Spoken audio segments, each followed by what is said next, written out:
Bueno, les voy a pedir que busquen sus Biblias en 2 Corintios 11. Vamos a buscar las Biblias en 2 Corintios 11, versos 1 al 15. En este día continuamos nuestra serie basada en el libro de 2 Corintios titulada Luz del Evangelio. El apóstol Pablo escribe esta carta bajo circunstancias difíciles. Abuelo de pájaro. Después que Pablo funda esta iglesia en Corinto, pues es necesario que Pablo los corrija por una variedad de razones. Eso resulta en que la relación entre Pablo y la iglesia se deteriore.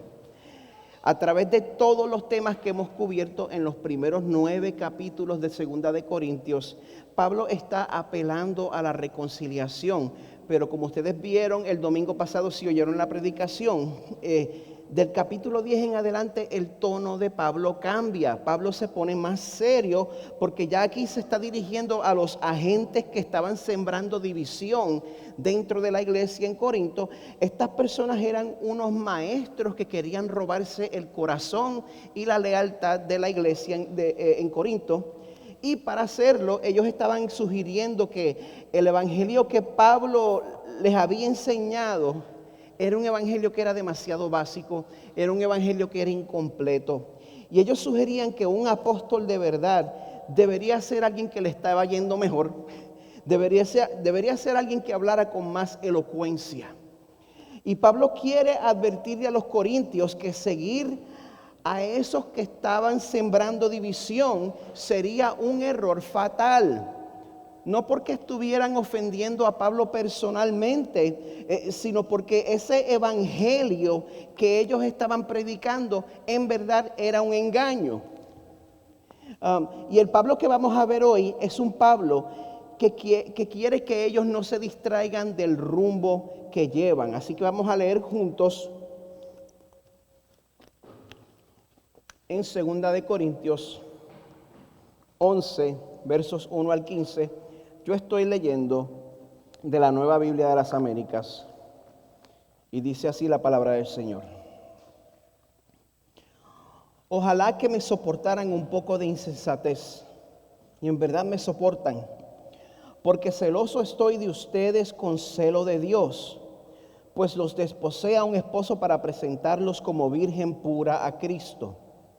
Pero temo que, así como la serpiente con su astucia engañó a Eva, las mentes de ustedes sean desviadas de la sencillez y pureza de la devoción a Cristo. Porque si alguien viene y predica a otro Jesús, a quien no hemos predicado, o reciben un espíritu diferente que no han recibido, o aceptan un evangelio distinto que no han aceptado, bien lo toleran. Pues yo no me considero inferior en nada a los más eminentes apóstoles. Pero aunque yo sea torpe en el hablar, no lo soy en el conocimiento. De hecho, por todos los medios se lo hemos demostrado en todas las cosas. O cometí un pecado al humillarme a mí mismo para que ustedes fueran exaltados, porque les prediqué el evangelio de Dios gratuitamente. A otras iglesias despojé, tomando salario de ellas para servirles a ustedes. Cuando estaba con ustedes y tuve necesidad, a nadie fui carga, porque cuando los hermanos llegaron de Macedonia, suplieron plenamente mi necesidad, y en todo me guardé y me guardaré de serles carga. Como la verdad de Cristo está en mí, este gloriarme no se me impedirá en las regiones de Acaya. ¿Por qué? ¿Porque no los amo? Dios lo sabe. Pero lo que hago continuaré haciéndolo a fin de privar de oportunidad a aquellos que desean una oportunidad de ser considerados iguales a nosotros en aquello en que se glorían. Porque los tales son falsos apóstoles, obreros fraudulentos, que se disfrazan como apóstoles de Cristo. Y no es de extrañar, pues aún Satanás se disfraza como ángel de luz. Por tanto, no es de sorprender que sus servidores también se disfracen como servidores de justicia, cuyo fin será conforme a sus obras. Palabra del Señor. Señor, de la misma manera que los corintios estaban siendo hipnotizados por los falsos apóstoles, nosotros aquí estamos siendo bombardeados por distracciones de todos lados. Por eso te pedimos que tu Espíritu Santo abra nuestras mentes, abra nuestros corazones, para que nosotros podamos oír la voz de nuestro buen pastor, para que te sigamos sin temor a lo que otros puedan decir, Señor. Ayúdame también a exponer tu palabra fielmente en el nombre de Jesús. Amén. Les voy a hablar de algo para lo cual no estoy calificado para hablar de ninguna manera. Matemática. Eso, David sí está calificado para hablar de matemática, yo no. Pero voy a hablar de geometría. A la geometría sí le pude meter mano, geometría básica. Y voy a estar hablando de algo que es lo suficientemente fácil para yo explicar con claridad, y estoy seguro que ustedes lo van a poder entender. Voy a hablar de la diferencia entre líneas paralelas y líneas oblicuas. Líneas paralelas y líneas oblicuas. Como pueden ver, las líneas paralelas son líneas que nunca se cruzan y nunca se encuentran. Como resultado, pues siempre mantienen la misma dirección, siempre mantienen la misma distancia y siempre mantienen la misma pendiente. En contraste, las líneas oblicuas son líneas que se encuentran, son líneas que se cruzan. Algo interesante, no importa cuán separadas estén las líneas oblicuas en algún punto, si no mantienen la misma dirección, si no mantienen la misma distancia o si no mantienen la misma pendiente, en algún momento se van a encontrar, se van a cruzar, van a chocar.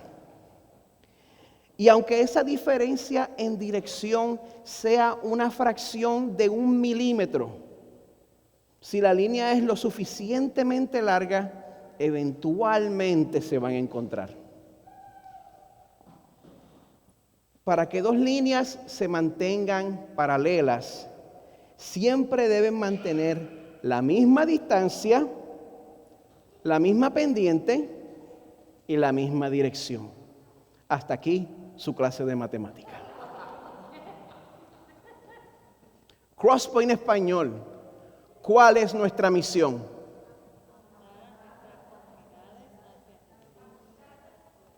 Apuntar nuestras comunidades hacia Jesús. Y Dios nos libre de desviarnos de esa misión.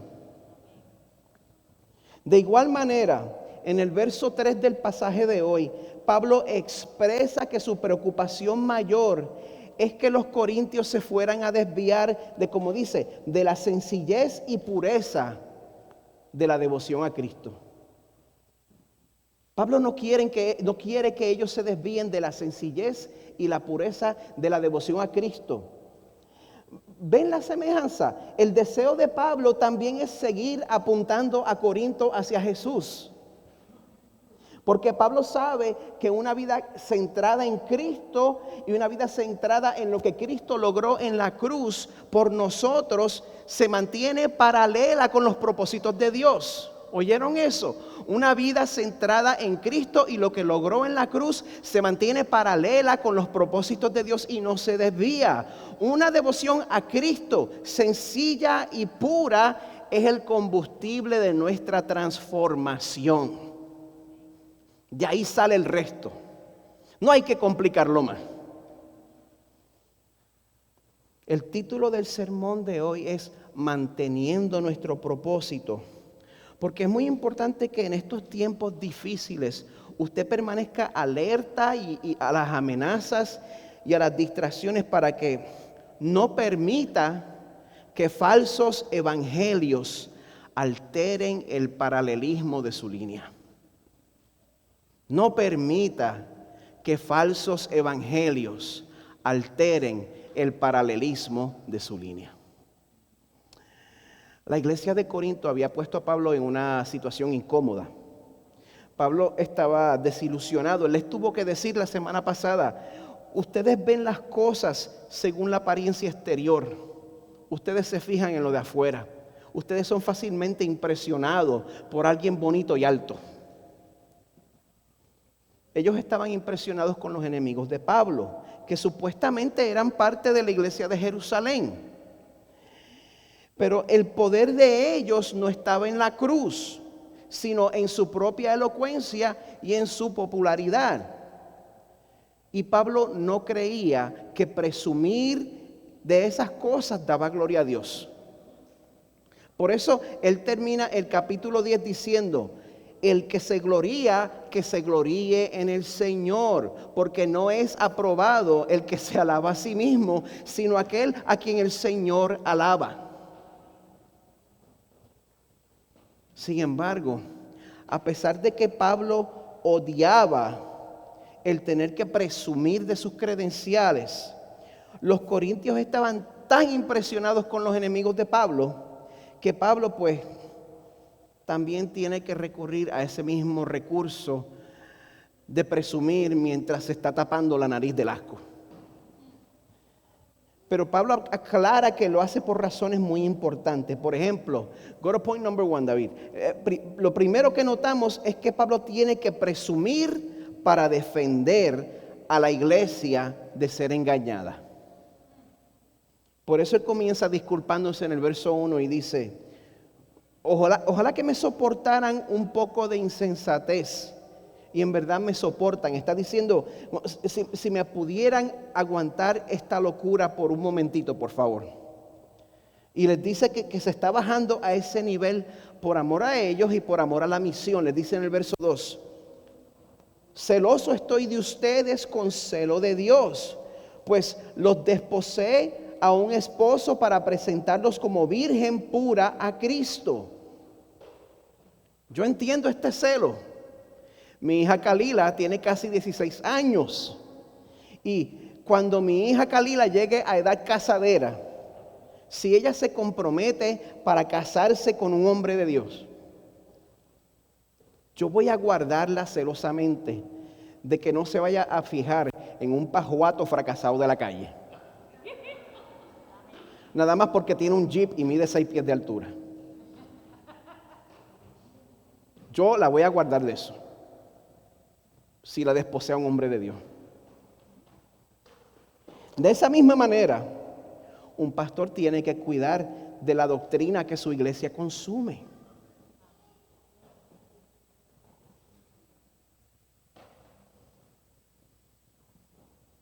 Yo a veces veo las cosas que ustedes ponen en sus medios sociales.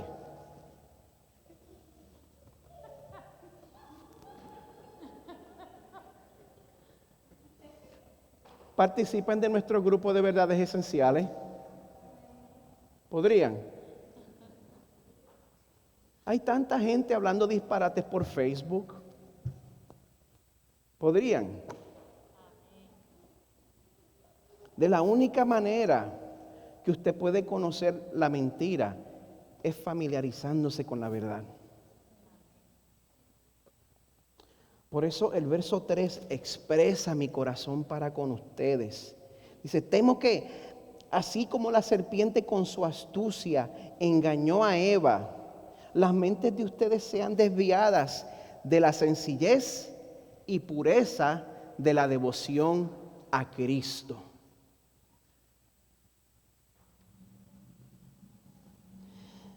La preocupación de Pablo era justificada porque él había visto cómo sus enemigos le habían comido el cerebro a los corintios.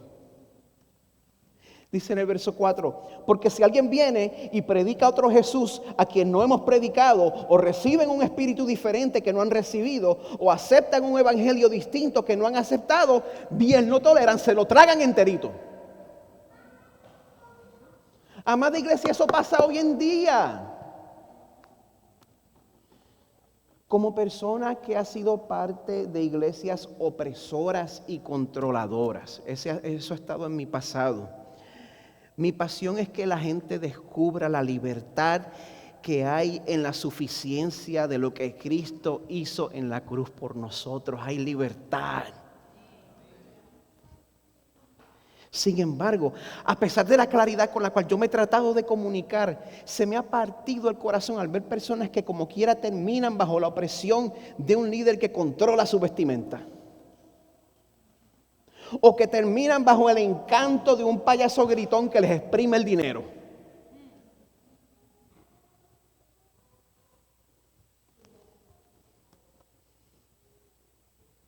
Si ofrecemos estudios por Zoom y usted está disponible, no se los pierda, por favor. Es imposible distinguir una mentira si no estamos completamente familiarizados con la verdad. Ninguno de nosotros aquí se ha graduado de la escuela de tener que aprender. Y si usted aprende su doctrina de los medios sociales, usted está en peligro de caer en el engaño del primer líder bien vestido que usted conozca. Yo deseo defenderle de los que están dañando su corazón en contra de mí y de sus hermanos de la iglesia. Así como Pablo estaba dispuesto a presumir para defender a los corintios de ser engañados, Pablo también estaba dispuesto, number 2 David, presumir para distinguir su ministerio verdadero del ministerio engañoso de sus enemigos. Él dice en el verso 5, pues yo no me considero inferior en nada a los más eminentes apóstoles. Es bien interesante, en el original griego, Pablo está diciendo literalmente, yo no me considero inferior en nada a esos superapóstoles. Lo dice con toda la intención despectiva posible. Si vamos a comparar credenciales, mejor ni empecemos, él está diciendo. Él está diciendo, bueno, si yo no tengo la voz de locutor, no dejes que eso te engañe, como dice el verso 6. Aunque yo sea torpe en el hablar, no lo soy en el conocimiento. De hecho, por todos los medios se lo hemos demostrado en todas las cosas. Quizás ellos creían que Pablo era un predicador de bajo calibre, porque él no quiso dejar que la iglesia en Corinto le pagara por predicar. Él dice en el verso 7, cometí un pecado al humillarme a mí mismo para que ustedes fueran exaltados porque les prediqué el evangelio de Dios gratuitamente. En ese tiempo la práctica de patrocinar financieramente a los predicadores estaba de moda y se consideraba que mientras más importante la persona o el mensaje, más debía cobrar por su discurso. Hoy en día las cosas no han cambiado mucho. Expresidentes cobran una billetada por hacer un discurso. Por esa razón los enemigos de Pablo sugerían que el mensaje que Pablo predicaba era un mensaje de poco valor. Pero Pablo aquí aclara que donde único él predicó sin aceptar apoyo financiero fue en Corinto. Él les dice en el verso 8, a otras iglesias despojé, tomando salario de ellas para servirles a ustedes. Cuando estaba con ustedes y tuve necesidad, a nadie fui carga, porque cuando los hermanos llegaron de Macedonia, suplieron plenamente mi necesidad. Los de Macedonia, los que eran del norte. En todo me guardé y me guardaré de serles carga. Yo a ustedes no les voy a aceptar ni un chavito. ¿Por qué insistía Pablo en tratar a los corintios de manera diferente? Bueno, porque cuando uno es patrocinado financieramente, eso pone a uno en posición de estar obligado al patrocinador. Pero Pablo anhelaba el privilegio de poder hablar proféticamente a la iglesia en Corinto y no estar comprometido con los corintios de esa manera. Le dice en el verso 10, como la verdad de Cristo está en mí, este gloriarme no se me impedirá en las regiones de Acaya. Las regiones de Acaya es donde está Corinto. ¿Por qué? Porque no los amo. Dios lo sabe, por supuesto que Pablo los amaba. Sin embargo, al no estar obligado hacia la iglesia en Corinto, eso le daba a Pablo el privilegio de, number 3, David, presumir para denunciar y distanciarse de los falsos apóstoles que querían venderle otro evangelio a los corintios. Básicamente Pablo les decía, ellos pueden llegar muy bien vestidos, con palabras muy bonitas, pero dice el verso 12, lo que hago, continuaré haciéndolo a fin de privar de oportunidad a aquellos que desean una oportunidad de ser considerados iguales a nosotros en aquello en que se glorían. O sea, esos superapóstoles parecen de verdad, pero como dice el verso 13, los tales son falsos. El cargo es serio.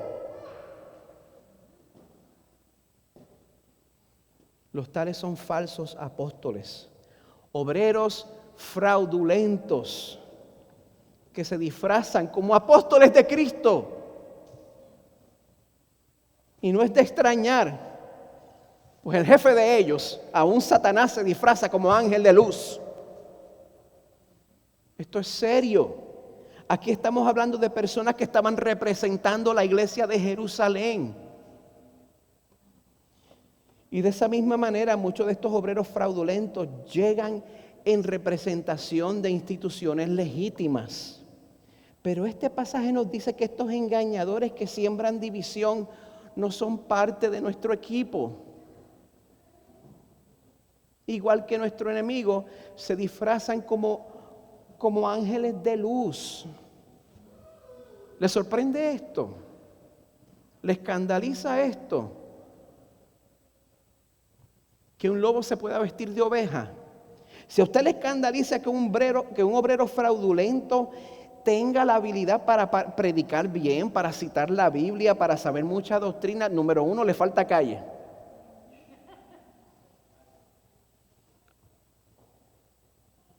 Y también sepa, número dos, que ese obrero de Satanás no se va a escapar de su pago. El verso 15 dice, no es de sorprender que sus servidores, los servidores de Satanás, también se disfracen como servidores de justicia, cuyo fin será conforme a sus obras. El engaño y la división no es trabajo de Dios, es trabajo del enemigo. Y últimamente ese enemigo ha estado trabajando tiempo extra. Porque si usted ha estado pendiente a las noticias o a los medios sociales, sabe que hay muchas cosas que quieren desviarnos de la sencillez y pureza de la devoción a Cristo. Ese es nuestro propósito, el cual debemos de mantener. Y hay muchas cosas que quieren desviarnos de ese propósito. Hay muchas voces llamándonos con urgencia a poner a un lado la centralidad del Evangelio, pero especialmente en este año de elecciones es importante que oiga esta aplicación en particular. Y yo espero que al final de esto el 100% de ustedes esté enojado conmigo. Usted tiene la libertad de votar según su conciencia. Amén. No olvide que la Biblia no endosa ni al partido republicano ni al partido demócrata. Amén. Si usted está en Cristo, entonces usted es ciudadano del reino de Dios. Y yo le ruego que no permita que su afiliación política le robe la oportunidad de compartir el Evangelio con el mundo que le rodea. Y ya que enojé al 98% de ustedes conmigo, déjenme seguir que tengo más. Porque la política no es lo único que amenaza con desviar nuestro propósito. Cuando nos cansamos de esperar por el regreso de Cristo, porque estos tiempos hacen que uno anhele el regreso del Señor con todo el corazón. Señor, ven ya. Y muchas veces cuando uno se cansa de esa espera, muchas veces una respuesta pecaminosa es que empezamos a exigirle a Dios que nos conceda los beneficios del cielo aquí en la tierra. El nombre complicado y teológico es una escatología superrealizada. Gracias, Carmen. Y cuando nos olvidamos de la sencillez y la pureza de la devoción a Cristo, es ahí donde nos olvidamos que Jesús mismo nos dijo que en este mundo tendríamos aflicción. Se nos olvida eso y caemos presa de los que nos engañan diciendo que podemos tener nuestra mejor vida ahora. Pero otro peligro que es más común dentro de los círculos donde se aprecian las doctrinas de la gracia es cuando nosotros buscamos sentir la seguridad de nuestra salvación a través de seguir reglas y creer que nuestra doctrina y nuestra práctica nos justifica delante del Señor. Es un balance bien delicado, porque gente, obedezca al Señor. Entienda la Biblia, sométase, por supuesto. Pero muchas veces es bien importante que uno esté pendiente a que en el corazón de que esa no sea que la confianza de tu salvación no venga de tu obediencia al Señor. No crea que tu doctrina y tu práctica te justifica delante del Señor. To the first quote. En su libro titulado Del triunfalismo a la madurez, D.A. Carson escribe: el cristiano es especialmente vulnerable a este tipo de engaño astuto que combina el lenguaje de la fe y la religión con un contenido egocéntrico y halagador. Nos gusta que nuestro cristianismo esté formado menos por la cruz y más por el triunfalismo, las reglas, los líderes carismáticos y las experiencias subjetivas. Y si a esta formación se le puede dar una capa de seguridad de ortodoxia, con todo y sus clichés de las 5 solas y los 5 puntos del calvinismo, no vamos a detectar la presencia del engañador, ni vamos a ver que estamos siendo desviados de la sencillez y la pureza de la devoción a Cristo a un evangelio diferente. Todos aquí somos susceptibles a ese engaño. Ay, pastor, después de 3 meses que yo no venía a la iglesia, yo vengo acá y usted me sale con eso. Se supone que hoy usted me animara. ¿Y por qué me sale con eso? ¿Qué puedo hacer para que el enemigo no me engañe? Gracias por preguntar. Gente, Dios está aquí. Dios está aquí y Él es poderoso. Él es poderoso para salvar y poderoso para proteger. Si yo le presento un Jesús que le exige algún tipo de sacrificio para que entonces usted pueda sentirse seguro, yo no le he predicado un evangelio verdadero. El verdadero Jesús es el que nos invita y dice en Mateo 11:28, vengan a mí todos los que están cansados y cargados y yo los haré descansar. Él te ofrece descanso en esta mañana. Todos nos descarriamos como ovejas, pero Él llevó sobre sí la iniquidad de todos nosotros. Y lo único que usted tiene que hacer es recibirlo con las manos abiertas de su fe. Y ya, su futuro es diferente. Mi oración es que al oír esta invitación, la respuesta de sus corazones no sea un moralismo frío, sino que nosotros amemos a Dios al ver que nos amó primero. Second quote. El pastor Sam Storms escribe: tus pensamientos deberían alimentar y nutrir la pasión por Jesús. Tus pensamientos deberían inflamar tu amor. Tu teología es la base sobre la cual se construye el edificio del afecto y la devoción. Por esta razón, en este momento, quiero llamarles a que consideremos juntos cómo Jesús nos representó a través de su sufrimiento, su muerte y su resurrección. El equipo de adoración puede pasar al frente ahora.